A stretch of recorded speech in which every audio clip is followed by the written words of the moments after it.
আজ সিএফএল অর্থাৎ কলকাতা ফুটবল লিগের অত্যন্ত গুরুত্বপূর্ণ একটা ম্যাচে কিন্তু মুখোমুখি হয়েছিল মোহামেডান স্পোর্টিং ক্লাব এবং পাঠচক্র।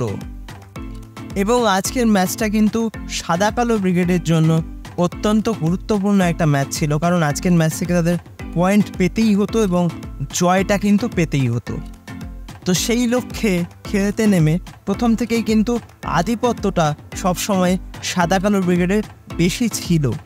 পাঠচক্র মোটামুটি কিন্তু একটা আঁটোসাঁটো ডিফেন্স সাজিয়ে মূলত কাউন্টার অ্যাটাকিং ফুটবলে গোল করার লক্ষ্যেই কিন্তু আজকের ম্যাচে খেলতে নেমেছিল, যার ফলে প্রথম দিক থেকেই কিন্তু মাঝ মাঠের দখলটা সাদা কালো ব্রিগেডের কাছেই ছিল এবং তারা কিন্তু বেশ কিছু পাস খেলে খেলে আক্রমণ গড়ে তোলার চেষ্টা করছিল। তারা বল পেলে কিন্তু একেবারে 10 থেকে 12টা পাস খেলে সেখান থেকে আক্রমণ গড়ে তোলার একটা চেষ্টা করছিল এবং মাঝখান থেকে আক্রমণ গড়ে তোলার পাশাপাশি দুটো উইংকেও কিন্তু মাঝে মাঝে তারা ইউটিলাইজ করার চেষ্টা করছিল, যার ফলে মাঝে মাঝেই কিন্তু প্রেসারে পড়ে যাচ্ছিল পাঠচক্রের ডিফেন্স লাইন।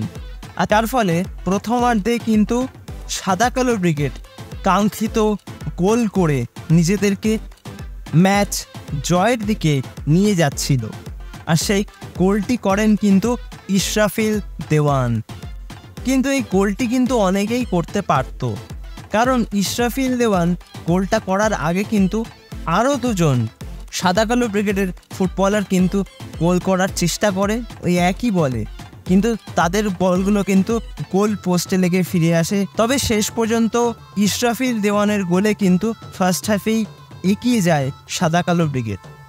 আর দ্বিতীয়ার্ধের একদম শুরুতেই কিন্তু সাদা কালো ব্রিগেডের ডিফেন্ডারের ভুলে একটা পেনাল্টি পেয়ে যায় পাঠচক্র এবং সেখান থেকে কিন্তু গোল শোধ করে দেন পাঠচক্রের ফুটবলার। তবে আজকের ম্যাচে কিন্তু প্রচুর লাল কার্ড হয়েছে বা হলুদ কার্ডও হয়েছে।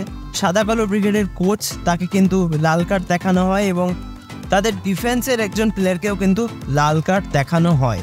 তবে দ্বিতীয়ার্ধে কিন্তু মোহামেডান স্পোর্টিং ক্লাবের খেলা দেখে একটু ছন্ন ছাড়া লেগেছে, একটু আনঅর্গানাইজ লেগেছে, কারণ তারা কিন্তু মিসপাস করছিল এবং সবচেয়ে বড় যে জিনিসটা আজকে চোখে পড়েছে সেটা হচ্ছে তারা প্রচুর আক্রমণের চান্স কিন্তু ক্রিয়েট করেছে। দুটো উইং থেকেই কিন্তু আক্রমণগুলো উঠছিল, মাঝ মাঠ থেকে আক্রমণ উঠছিল, কিন্তু আপফ্রন্টে এসে আপফ্রন্টের প্লেয়াররা কিন্তু বারবার খেই হারিয়ে ফেলছিল, যার ফলে প্রচুর গোলের চান্স ক্রিয়েট হলো, সেগুলো কিন্তু কনভার্ট করা সম্ভব হয়নি।